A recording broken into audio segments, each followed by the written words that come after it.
Christian Parenting. A listener recently had this to say: encouraging reminders to wait on the Lord and steward His resources well. Enjoyed their relaxed conversation as if we were sitting together with a cup of coffee. That's a real parent who has been impacted by this show. Someone who is likely in the same shoes as you, realizing that it's not about being a perfect parent, but about being a parent who trusts in a perfect Heavenly Father. Did you know that this show is brought to you in part by our friends and partners over at ChristianParenting.org? They are reaching over 500,000 parents on a monthly basis with podcasts just like the Family and Finances podcast, offering practical help and spiritual guidance to parents just like you.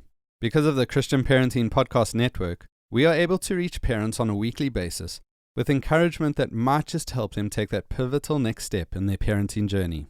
So today, if you've been impacted by this podcast, we're asking you to make a donation to Christian Parenting to help us reach even more parents. Christian Parenting is 100% donor funded and relies on listeners like you to support the future creation of parenting resources. If you've been enjoying our show, please consider giving today. And when you give today at www.cpgive.org, your gift will be doubled thanks to a generous donor stepping forward with a $10,000 matching grant. That means your $20 donation becomes $40, or your $50 donation becomes $100, all going to impact parents walking through the same highs and lows of parenting as you. All parents need a trusted community. All parents need a reminder that it's okay to be imperfect. All parents need Jesus. And as parents come to know and love Jesus more, so do their kids. Please give today at www.cpgive.org. Thank you so much for your generosity. Understanding our own finances is hard enough, let alone knowing how to teach our children. The Family and Finances podcast hopes to take you from a place of stress, worry, and tension to a place of freedom, peace, and unity. If you're looking for peace of mind, contentment, and confidence in dealing with your finances, this is the podcast for you.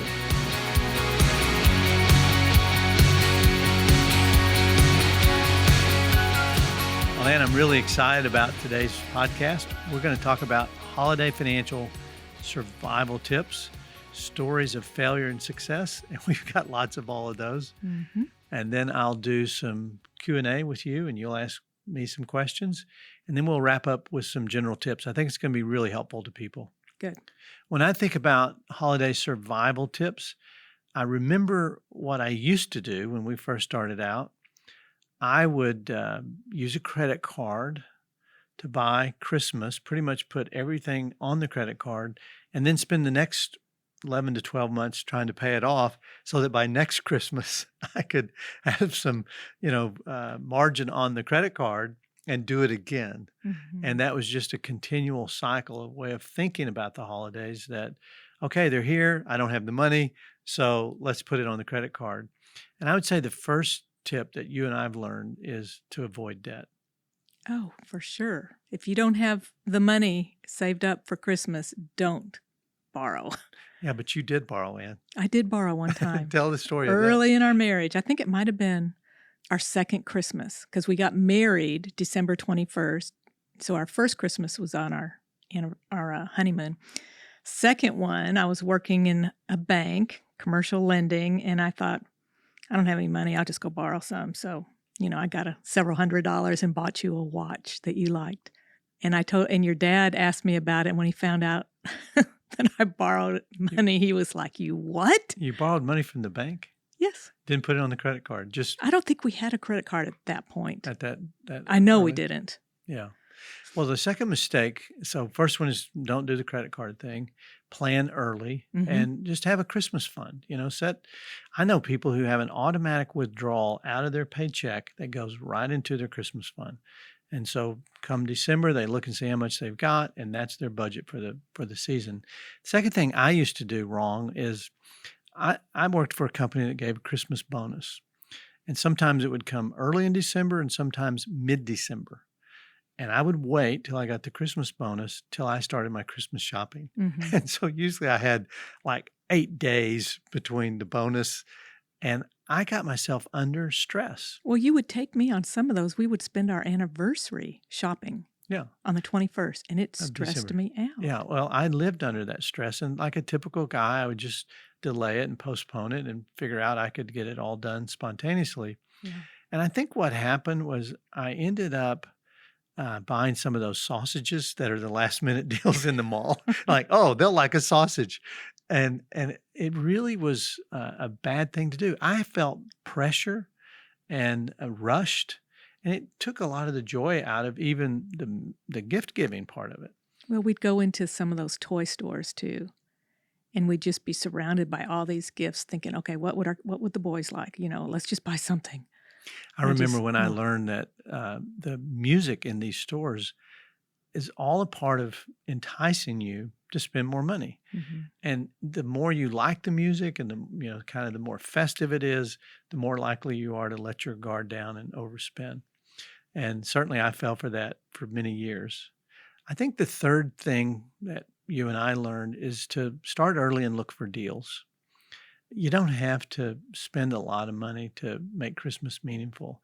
And if you start before the rush, I'm talking about before Black Friday, you really can save a lot of money and do something that's more significant than if you just get in a big hurry and just walk into the mall or click online to something you want and have and you have to pay for the overnight delivery. You just make a lot of mistakes that way. Well, and I think looking back too, we bought gifts that when the boys were little, would have never didn't even remember. Wouldn't have known if they'd got a gift or not. A 1-year-old really doesn't need Christmas presents, even a 2-year-old. Yeah. They just want to play and be loved on.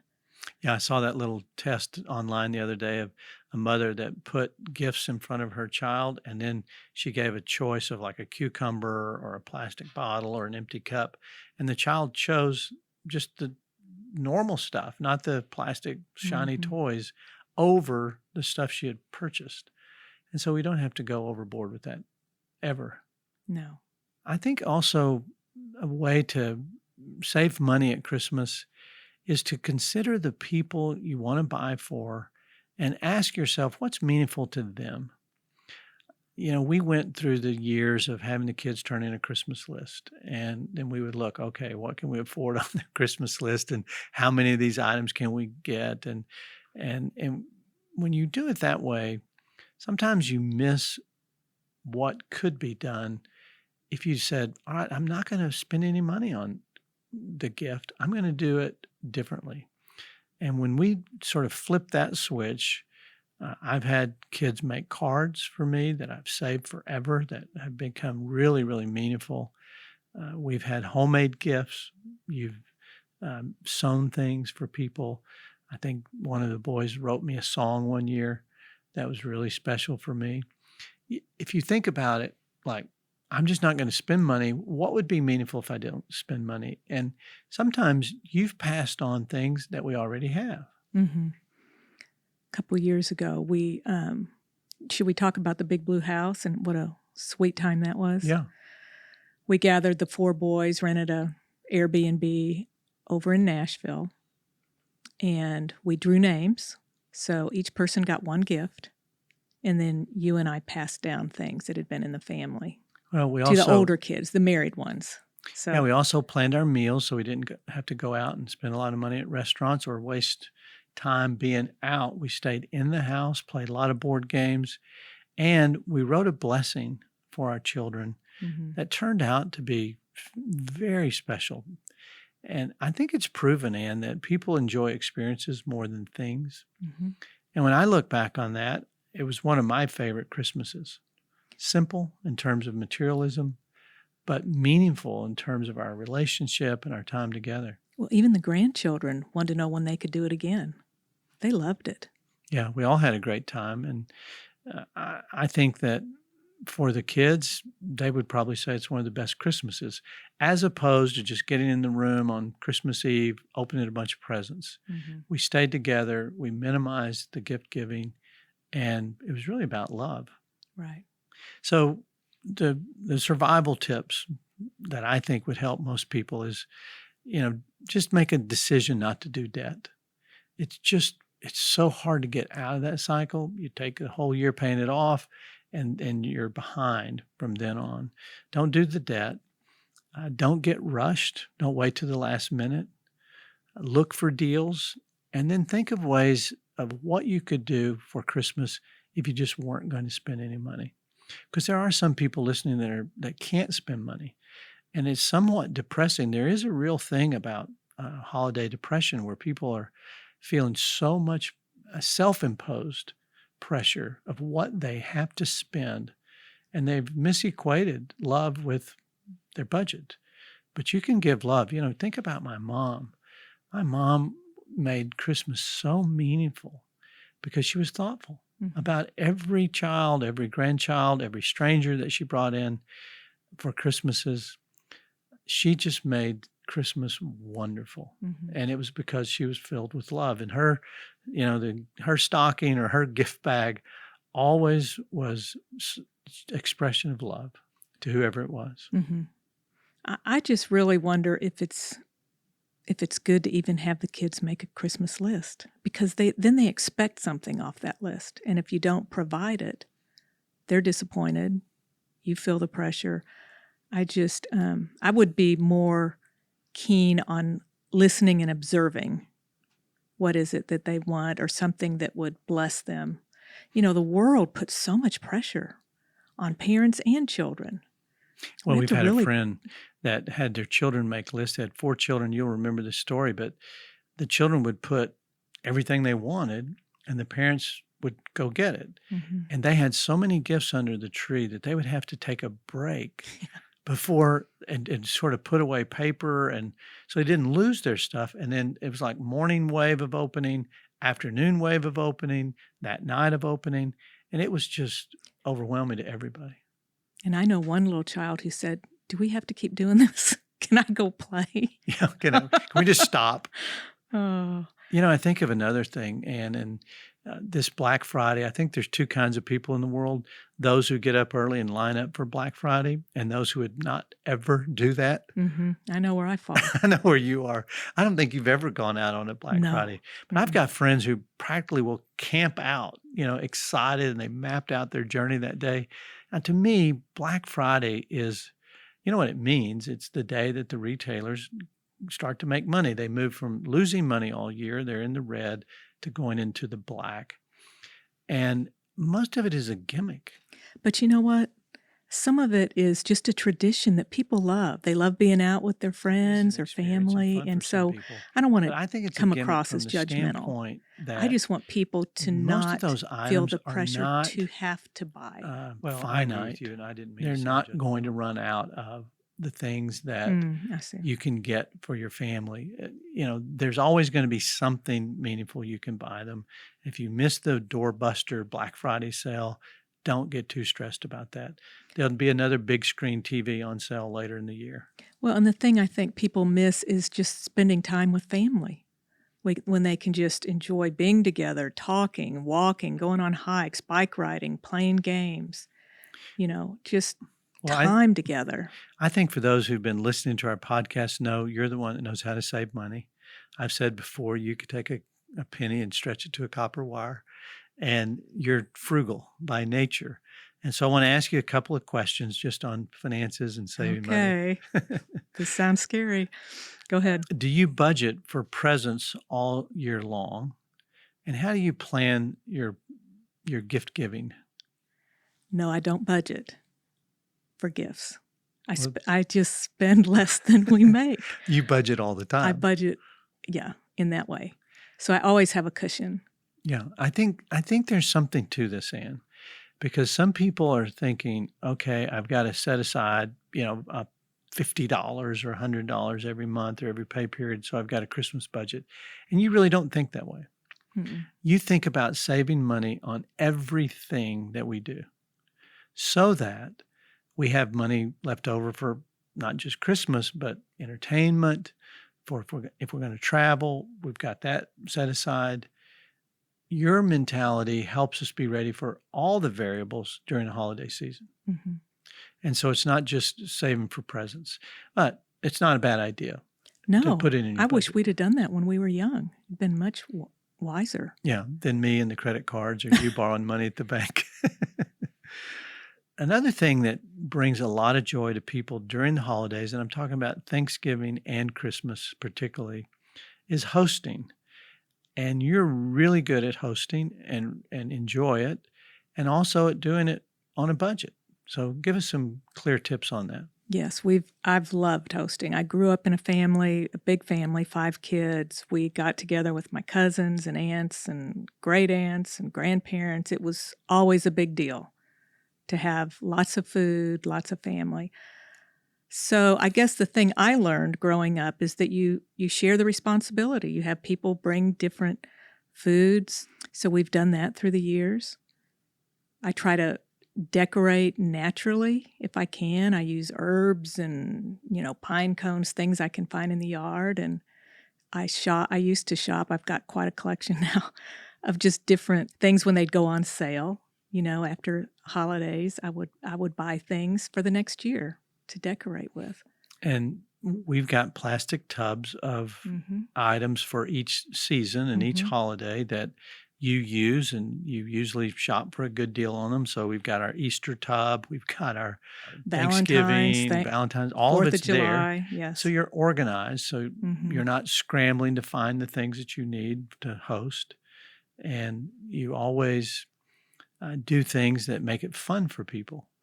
So our focus is sort of outward, like what would make it fun. I want you to give the recipe that makes it fun for some people. Oh, what do we do? I don't know the exact mocha ingredients. punch. We did a mocha punch, yes. That's a tradition. For our staff. Yeah. Yes. And it's always a hit. Yeah, I think you can Google it, mocha punch, but it's real rich, a lot of ice cream and hot chocolate. Whipped cream. It's good. It's high calorie. But once a year, it's okay. But even then, Ann, we've got staff members who, when they're thinking about coming to our house for the holidays, are like, okay, is that mocha punch going to be there? Well, and there's certain foods, it's a shame. When we were growing up, there were only, the foods we got at Christmas weren't available all year long. So they were something we looked forward to. Making cutout cookies, that's a tradition for me. We've got lots of stories too around little games and traditional activities we've done, particularly around, I guess it's called white elephant gifts. Yeah, we've been to some fun white elephant parties. I think almost every year we've done that through our upbringing, as adults, and our church would do it, our Sunday school class, our small group. I don't know if you remember the time that you draw one and then somebody else can take it from you. And I took one from this lady and she was mad and I offered to give it back and she didn't want it back. She just wanted to be mad. But she was putting on though. I don't think she was really that mad. But I think it was one of our boys took it to school. John loved that thing. It was a singing Christmas tree. It was obnoxious. Motion activated. Yeah. And his teacher told him, never bring it back. Take it home and never bring it back. It would scare you. It would scare the cat. It would scare everybody. And then we got this hideous set of frogs one year. Remember that? They were stuffed frogs, dressed in holiday attire. Horrible looking. Yes, that was in our small group. And the hosts were very good friends of ours. And they were so bad, we hid them under their couch and didn't bring them home. We gave them back and hid them in their house. And then they found them. And they never admitted that they found them. But they visited our house and hid them in our house. And I think this is now the 8th year that we have hid those in each other's house and tried to get away with it for, over the 8 years of hanging out with them over that. We hid those things in cars. We'd mail them back and forth. They don't know, but we're mailing it to them this year. Yeah, we've got them now. Yeah, we got them. And another thing that we've always done at the holidays that doesn't cost money, but we've had a tradition of playing games or doing something really fun. We've had piñatas, we've done silly games, but all the guys on your side of the family would get together and have a foot race every year after Thanksgiving lunch, which is a crazy time to go outside and run. But it always turned out to be a lot of fun. Yeah, it was. And remind everybody who would win that race. You would win every time. I think you were the youngest. Well, I think I maybe was just the fastest. But I loved those memories.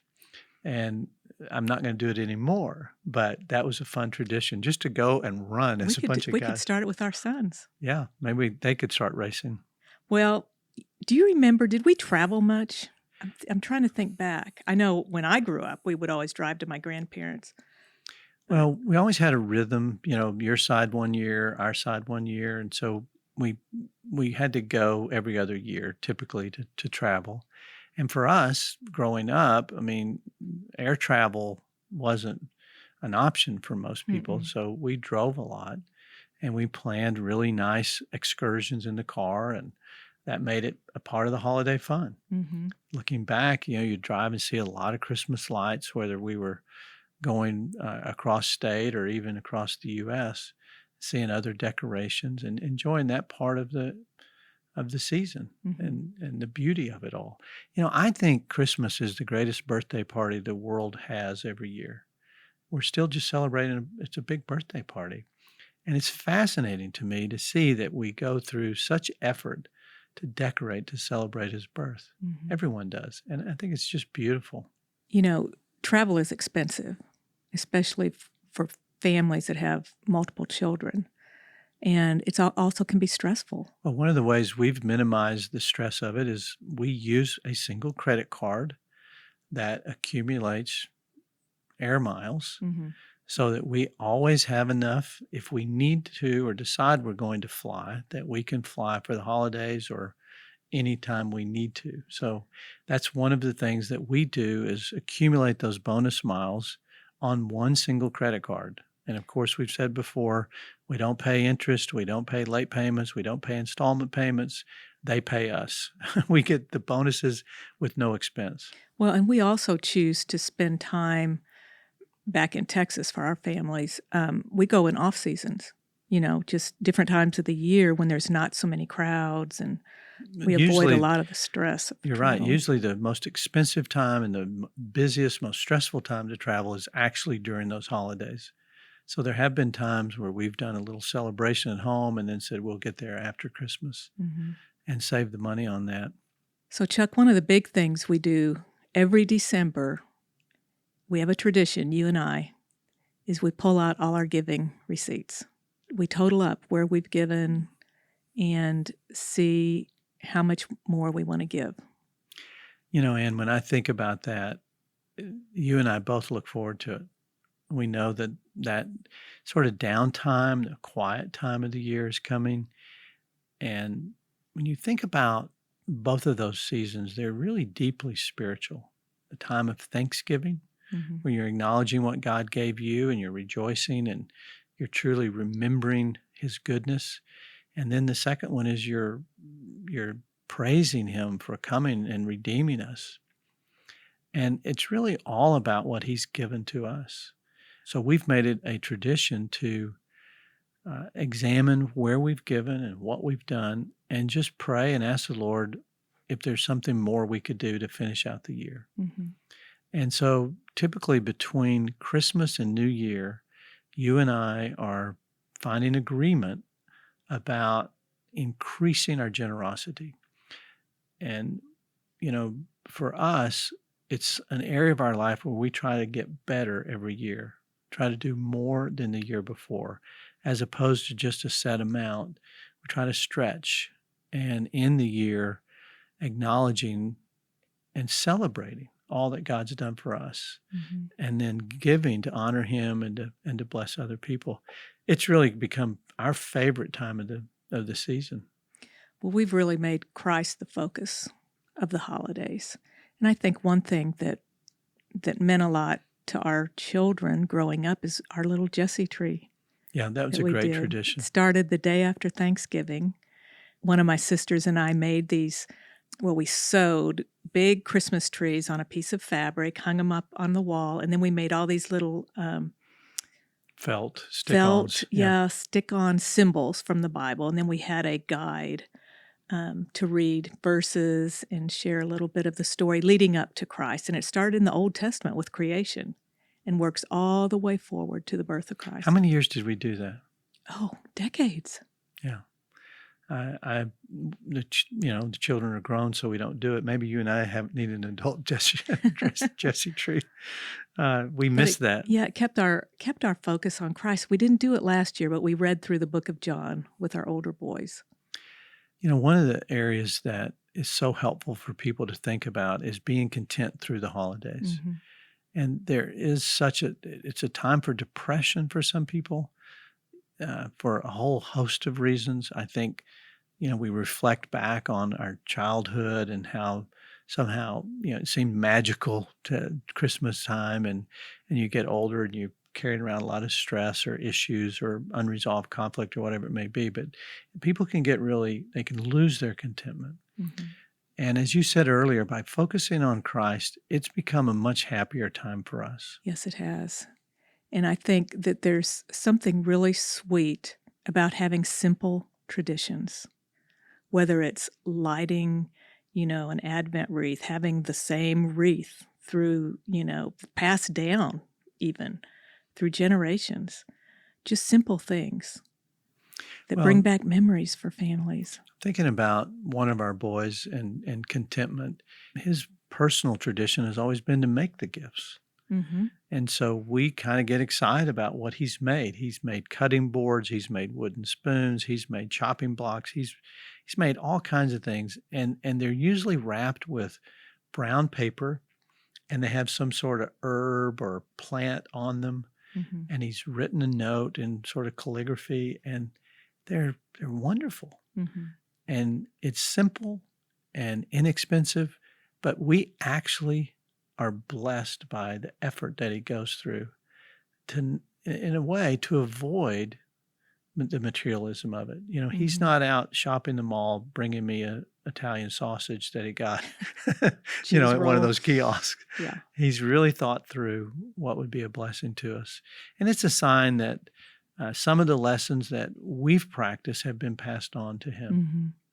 I know another thing that we did for years, we'd drive through the Fantasy of Lights. That didn't cost us anything where we lived. Or we'd walk through it. We drove through it or walked through it.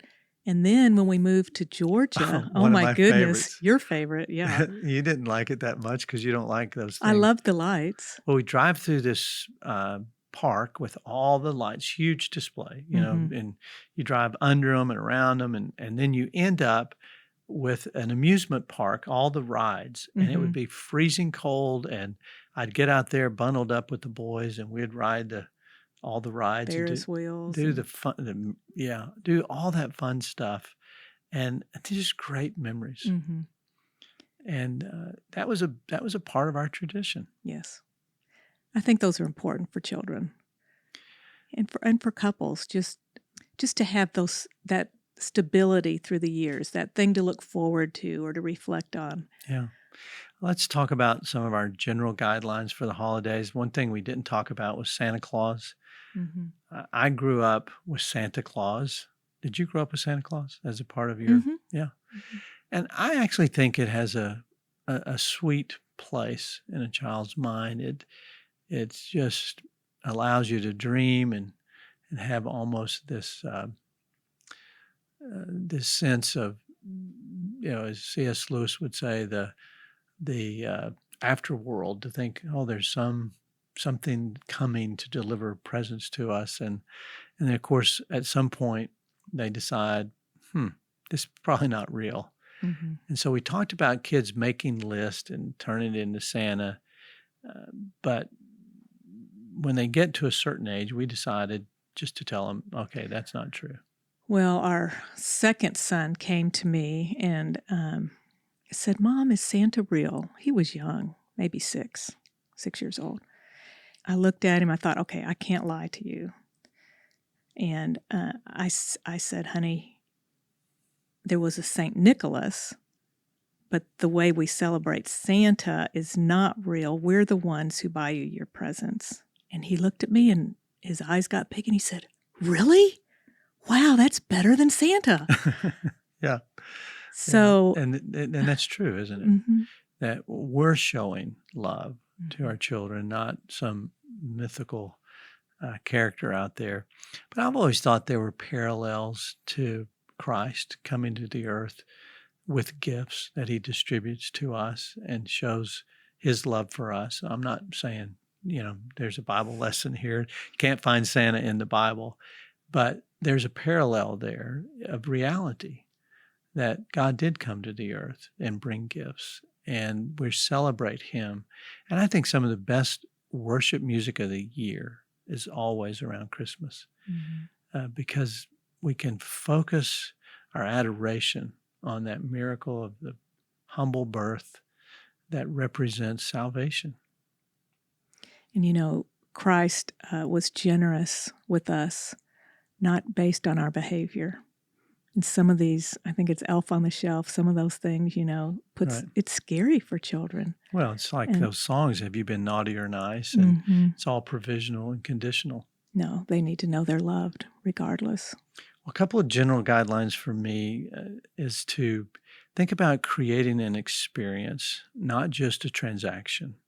If the holidays are transactional, you can get really frustrated. You can have, even as a host, you can get expectations of what you're going to get from serving or from the money you spent or from the gifts you give. But if you think about it as an experience where you're going to serve others, then you set yourself aside, and I think you enjoy it far more. And I think when you're hosting, you can just say, no gifts. No, you don't need to bring gifts. Or, if you've got your group that you do things with, say, hey, we're not going to do gifts this year. Or draw names. Keep it simple so there's no stress. What was our limit last year when we drew names? 20? This was for our family gifts. 20? Yeah, $20 limit. We had to get really creative. Yeah. And it's fun to see what they come up with for $20.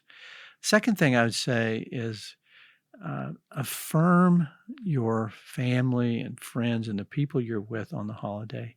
Go with the intention to affirm and love others during this time, because when it all boils down to it, it's not the gift that's or the actual thing.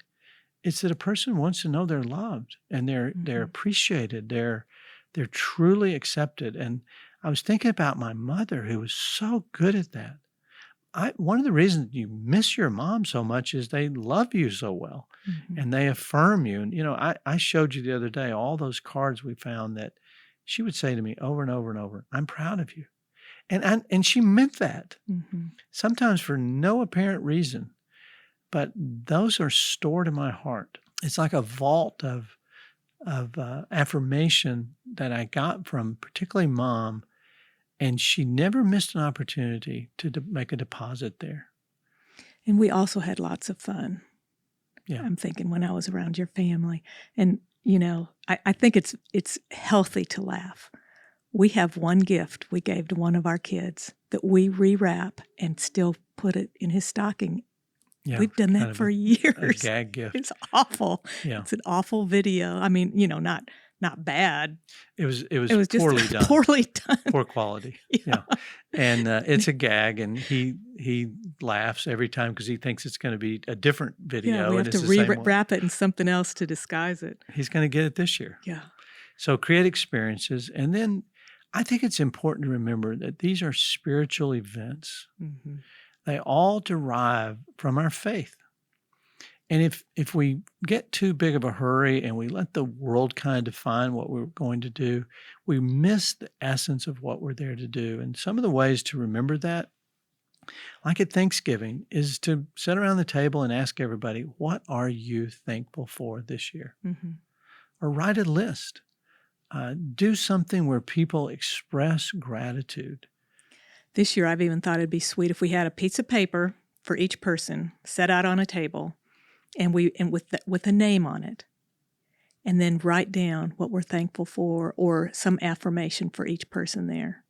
I thought that'd be sweet. I think it's very important. It's the time to pause, to get off of the cycle of busyness, and to think about your relationships and to honor the people in your life.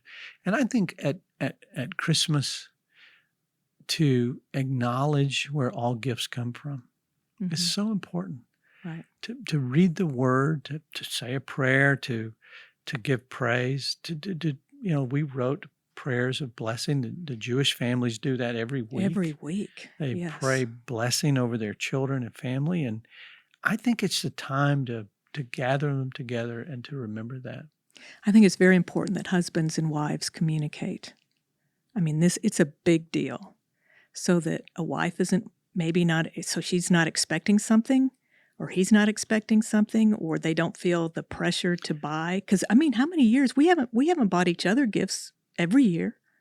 You know, some years we say, "Hey, we don't need anything." No gifts this year. Yeah, Or we buy something like in July and say, this is Christmas, anniversary, New Year's, birthday, yeah, all in one, right? And it hmm sort of covers everything for the next 12 months in our budget. right. And we're happy with that. But then we'll have to remember at Christmas, and don't forget, hmm we did that in July.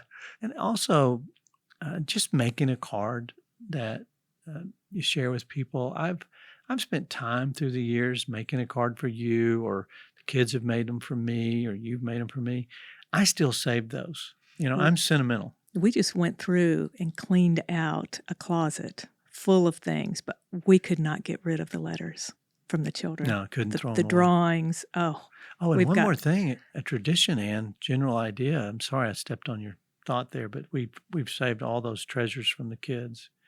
But we've had a family photo oh over the gosh, holidays. that's a big deal. Yeah, Hire a and we photographer. do spend money on that because we Well, want good pictures. you don't realize how quickly your life is moving, hmm but when you get them all together, we like hiring a photographer and putting together the simple coffee table book, because not everybody wants to hang the picture on the wall, but just, send them off to one of those services for $25. They come back and you give it to your kids. And we've all got that as a treasure hmm to remember those special moments.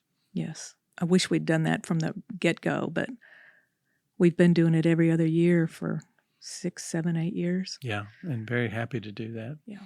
Well, Ann, thank you. I've enjoyed talking to you about this. I hope we've helped people to survive the holidays and not get under a lot of stress and financial pressure. Well, I'm really looking forward to the holidays. I always look forward to them, Ann, and you do a great job of it, and you keep us on track, and I'm so grateful for you. And I pray that all those families who've been listening, that they have a great holiday season, a Merry Christmas, and they don't go over budget. Merry Christmas to all of you, and you too, Chuck. See you next year.